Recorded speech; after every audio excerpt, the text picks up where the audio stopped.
Salam dan bahagia teman-teman calon guru hebat.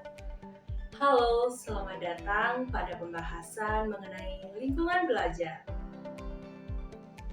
Pada materi kali ini, kita akan belajar lebih banyak mengenai beberapa variabel yang mendukung terciptanya lingkungan belajar sekolah yang nyaman.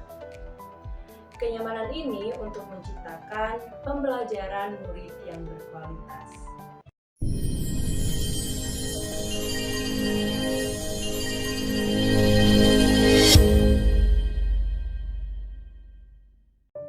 Bolivia, apa kabar? Halo Pak, baru selesai kelas Pak. Bagaimana tadi kelasnya? Itu tadi si Rahmat tidak masuk. Di kelas seni, dia memangnya tidak masuk sekolah ya, Bu? Loh, sebelumnya dia hadir di kelas matematika dan bahasa Indonesia loh Pak. Kalau begitu, nanti saya beri hukuman saja ya, biar jerah dan tidak mengulanginya lagi. Maaf Pak, apakah tidak sebaiknya kita coba tanyakan dulu ke muridnya, supaya kita tahu alasannya kenapa ia tidak hadir di kelas seni, kenapa langsung mau diberi hukuman? Biasanya kan juga begitu, Bu. Langsung diberi hukuman kan, Bu? Tapi kok saya jadi khawatir itu tidak akan membuat jera ya Pak. Mungkin saja Rama punya permasalahan yang perlu kita bantu. Untuk menumbuhkan tanggung jawab sesuai dengan visi sekolah, murid kita sangat perlu dibantu Pak. Oh, begitu, Bu. Saya jadi ingat lagi nilai menghormati dan tanggung jawab milik sekolah kita. Tetapi, kan menumbuhkan tanggung jawab bisa melalui efek jera, Bu. Kalau ia menyesal, ia tidak akan mengulanginya lagi. Menurut saya belum tentu, Pak. Bisa saja loh murid setelah dihukum akan mengulangi kesalahannya, bahkan lebih lihai. Bagaimana kalau kita ubah sistem hukuman ini? Daripada kita menghukum murid, mari kita tumbuhkan motivasi dan tanggung jawabnya melalui lingkungan belajar yang positif. Kadang-kadang saya jadi pesimis, Bu.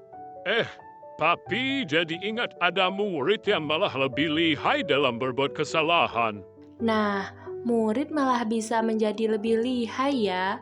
Kalau kita lihat lagi, memang banyak guru yang memberikan hukuman dengan niat memberikan efek jera. Tetapi, pelanggaran yang dilakukan murid tidak menurun. Dengan hukuman, tidak menjamin murid memiliki kesadaran diri dan tanggung jawab terhadap kegiatan belajar. Iya nih, jadi bagaimana, Bu? Kadang-kadang saya juga suka berpikir pesimis seperti Pak Bayu, tetapi saya merenung, apakah hukuman yang keras itu efektif? Saya mencoba mengubah pandangan saya dengan cara menciptakan lingkungan belajar yang menyenangkan.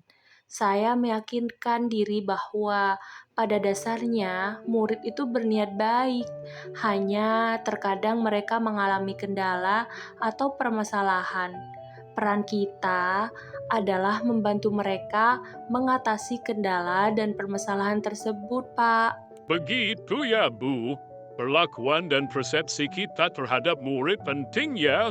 Sepertinya ini dulu yang harus saya ubah untuk membantu menciptakan lingkungan yang nyaman. Kira-kira apalagi ya, Bu? Faktor yang mempengaruhi? Kalau dari pengalaman saya, keterlibatan semua pihak itu penting, Pak. Dalam artian, kita mengikut sertakan semua warga sekolah dalam setiap kegiatan. Lalu, ada faktor budaya sekolah yang perlu kita perhatikan dalam membangun lingkungan yang nyaman. Budaya sekolah itu bagaimana maksudnya ya, Bu? Budaya sekolah itu merupakan pola asumsi-asumsi dasar, nilai, norma, dan keyakinan yang dipegang bersama oleh seluruh warga sekolah. Jadi, seperti tadi, bertanggung jawab dan saling menghormati. Nah, itu adalah nilai dari budaya sekolah kita, Pak. Kapan kita menentukan budaya sekolah ini, Bu? Apa budaya sekolah ini ada kaitannya dengan lingkungan belajar yang nyaman? Untuk menentukan budaya sekolah, perwakilan seluruh warga sekolah berkumpul untuk berdiskusi. Pemikiran atau asumsi dasar warga sekolah akan dikumpulkan dan dianalisis. Kemudian, ada nilai dan norma yang bisa kita yakini bersama. Jadi, untuk menciptakan lingkungan yang nyaman, kita perlu saling memahami dan menghargai pemikiran dan nilai-nilai yang diyakini semua orang. Iya, betul juga ya, Bu. Kalau saya pikir-pikir, apabila murid dihargai keunikannya, ia akan lebih termotivasi untuk belajar. Nah, benar kan? Jika kita menegakkan aturan dengan mempertimbangkan keragaman situasi dan karakter murid, maka semua warga sekolah menjadi nyaman. Bukan cuma murid, kita juga sebagai guru merasa nyaman. Apabila ada murid yang tidak mentaati aturan, kita investigasi dulu penyebabnya agar murid sadar tentang makna dan tujuan aturan tersebut. Oh, begitu. Terus terang saja, saya suka tidak sadar kalau ternyata tindakan saya tidak memberikan rasa aman dan nyaman pada murid. Saya pikir ada betulnya kita mengajar ramah untuk bertemu dan menanyakan alasannya bolos kelas seni. Betul Pak Bayu, memang kita sebagai guru dibesarkan dengan zaman yang berbeda dengan murid. Sehingga cara kita menghadapi masalah pun berbeda. Saya juga suka bertindak tidak tepat terhadap murid, tetapi saya ingat bahwa saya harus memahami murid dengan lebih baik. Saya senang dengan kita berdiskusi seperti ini. Kita dapat bertukar informasi tentang latar belakang murid dan permasalahan yang mungkin mereka hadapi. Seringkali murid bersikap berbeda kepada setiap guru.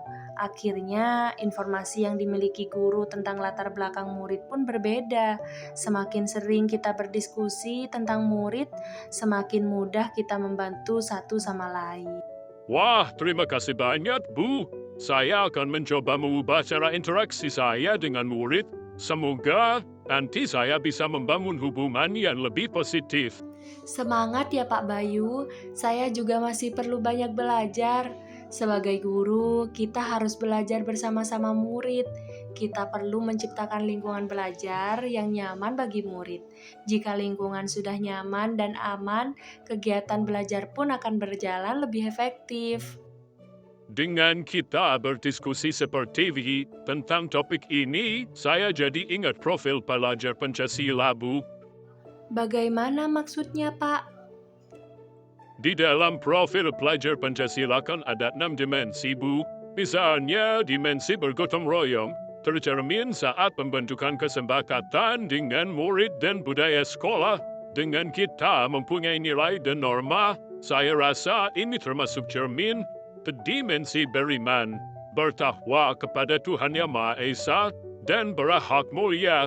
Lalu dimensi mandiri, bernalar kritis dan kreatif juga hadir saat kita melibatkan murid pada proses belajarnya. Wah, terima kasih infonya Pak Bayu. Ternyata ini juga merupakan bukti penguatan profil pelajar Pancasila pada lingkungan sekolah. Saya belajar banyak hari ini. Sama-sama, Bu Livia. Saya juga jadi pelajar banyak. Teman-teman calon guru hebat, kita belajar banyak dari diskusi antara Pak Bayu dan Bu Livia hari ini, yaitu menurut Ki Hajar Dewantara, konsep mengenai lingkungan belajar terdiri atas 3 komponen atau 3 variabel, yaitu yang pertama, sekolah, keluarga, dan masyarakat. Konsep Tripusat Pendidikan berarti ketiga lingkungan tersebut harus saling berkaitan. Nah, artinya saling bersinergi atau selaras untuk menciptakan lingkungan belajar yang aman, nyaman, dan berpihak pada peserta didik. Sinergi ini dapat berupa pelaksanaan kewajiban secara maksimal sesuai peran masing-masing pihak, baik itu lingkungan sekolah, rumah, ataupun masyarakat.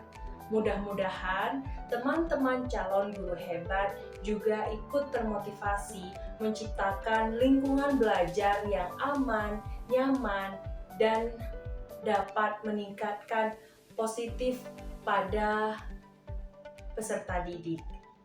Tetap semangat, saya Ferda Zulfiatin, saya sampaikan terima kasih dan salam PPG Prajabatan.